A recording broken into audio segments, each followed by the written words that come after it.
Yes, guys, Rajak back for another video today. West Ham, Man City, big game in the Premier League, and I think it's important that we take it seriously because I'm not feeling great after the Real Madrid debacle. I'm feeling down on the team, so a win in this game here would lift my spirits. Do I think it'll be quite enough to get us back in the title race and get the hype going again? I don't know. I hope it is. I hope this is what we're missing. Just a nice, good performance and the vibes are back. The vibes will be immaculate. I hope that is the case. Do I think that's what's going to happen? I'm not sure yet. But if you are new, do hit subscribe, like the video, comment your thoughts. As always, I will respond to all the comments in the video. Let's take a look here at the preview. Like I said, West Ham City. It is a 4 o'clock kickoff for me, which is very strange. We typically do not have anything later than 3 o'clock kickoffs, and those are normally Champions League nights. So 4 p.m. is a bit odd, in my opinion. If we look at the table, City obviously in second, 7 points back, 1 game in hand on Arsenal. So clearly an important fixture. West Ham currently in the relegation zone, tied 28 points with Forest, but down on the goal difference. Spurs right there as well. Leeds probably not quite safe just yet either, but I would lean towards Leeds safety. Spurs, Forest, West Ham definitely all competing for that 18th spot in the league. If you look at the injury table here, not crazy injuries for West Ham.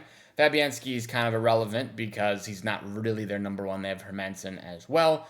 Oliver Scarles, I believe, is a youth player. And, somewhat of a big miss, I would say, is Somerville. Somerville's been pretty good for them in general this season.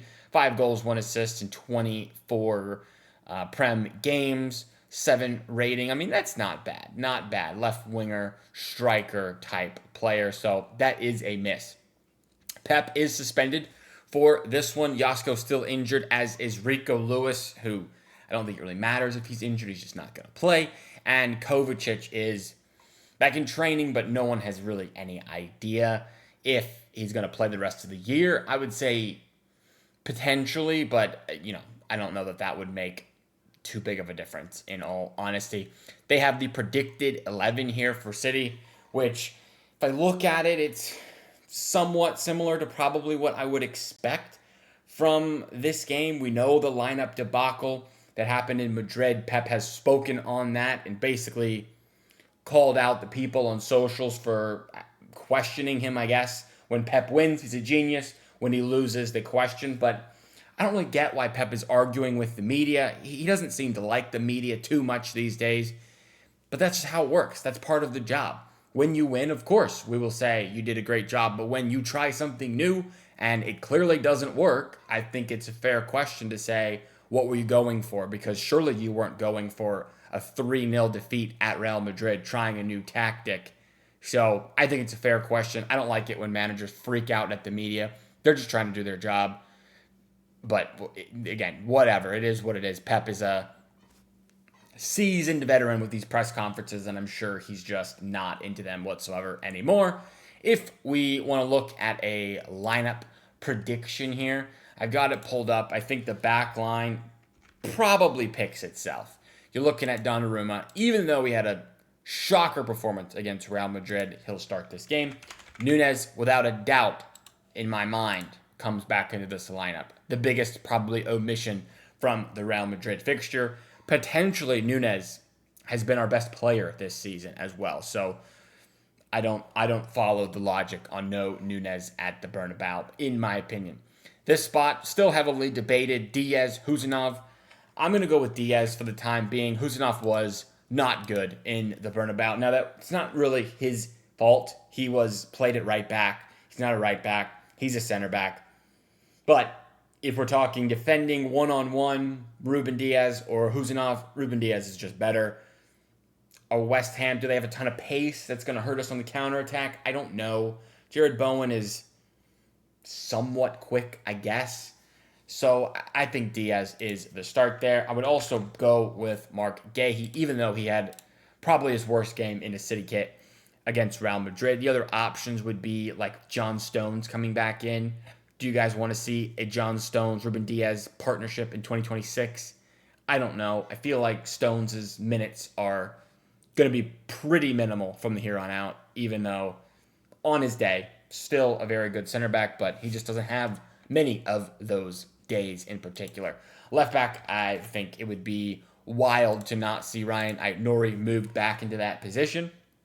Did not play from the start against Real Madrid. Apparently, there's a rumor that he was injured and Pep had planned to do this back line, but the Aït-Nouri injury from Monday threw a spanner in the works, and he couldn't start the game, so the only option was to move Nico O'Reilly to left back, and then to bring physicality to the midfield, you bring in Semenyo, which questionable if that is a fair opinion or a fair decision to make. I would probably not agree with that, but that's going on online. That's what people are saying is what happened there.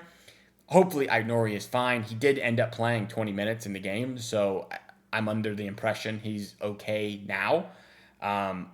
He's got to play at left back. He has been playing very well, and O'Reilly clearly is out of form at left back because he had maybe his worst game in a City uniform, unfortunately, in a City kit. So I put Nico O'Reilly back in the midfield, which he is obviously presently much better at, even if he has been good at left back as well. On Wednesday, he was not. He was awful. He was at fault, majorly at fault for their first goal. So with that being said, this is where the debate becomes interesting, I would say. You have Rodri, who I don't think was particularly good. He was left on his own in the midfield, which if Nico O'Reilly is there with him, would he be better than him and Nico G together? I would say probably, but just for purposes of, I believe in Nico G. I think I'm going with Nico G in this game. I like him. I think he's very good. When he did play this year, I thought we were good.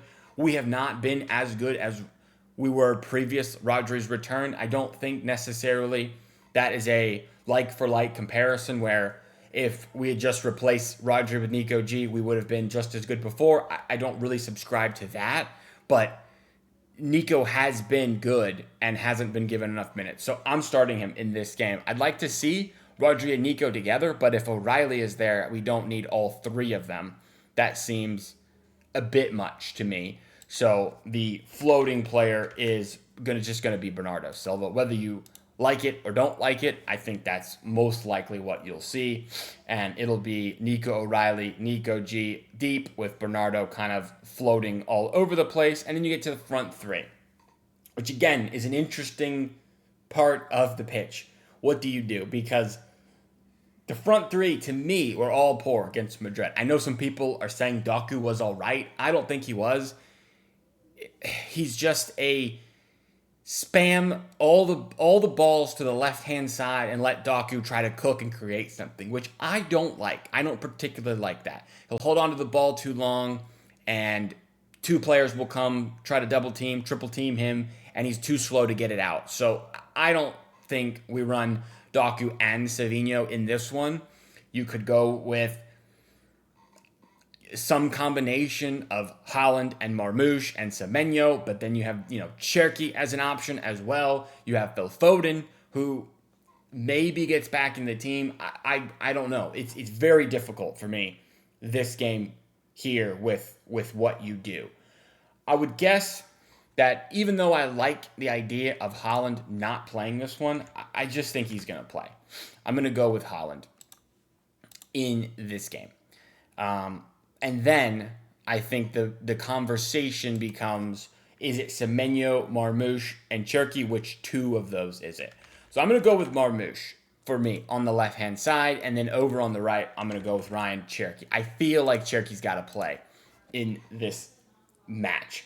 You can do a 4-2-2 in this formation if you want to. You can do a 4-3-3 if you want to in this formation. Marmoush and Haaland can lead the press. Cherki can just be the creative strings puller type player. Bernardo floats. O'Reilly is physical in midfield. Nico physical in midfield. Nunez and Ait-Nouri can get up and down the wings if they need to, and Guehi and Diaz are solid at the back. So that's my team for this game. There's a couple of changes you could make, I guess, but I'm not too asked with the starting 11. Honestly, I just want to see a good performance from the team, something that gives us something to be hopeful for and excited for going into next week against Madrid 3-0 down, which is obviously a different video, a tall task, a big order, which we don't need to get off on a tangent on Madrid. I think this is the lineup. I think we do win the match 2-0. I think we'll go with 2-0. City win. I got to see Marmoush play. I just think it makes sense to start him, give Semenyo a bit of a break. He wasn't very good against Madrid. To be clear, no one was particularly good. So, I don't know. I go with this. 2-0, City win. West Ham not having a good season. You got to be beating relegation teams, even if it is away.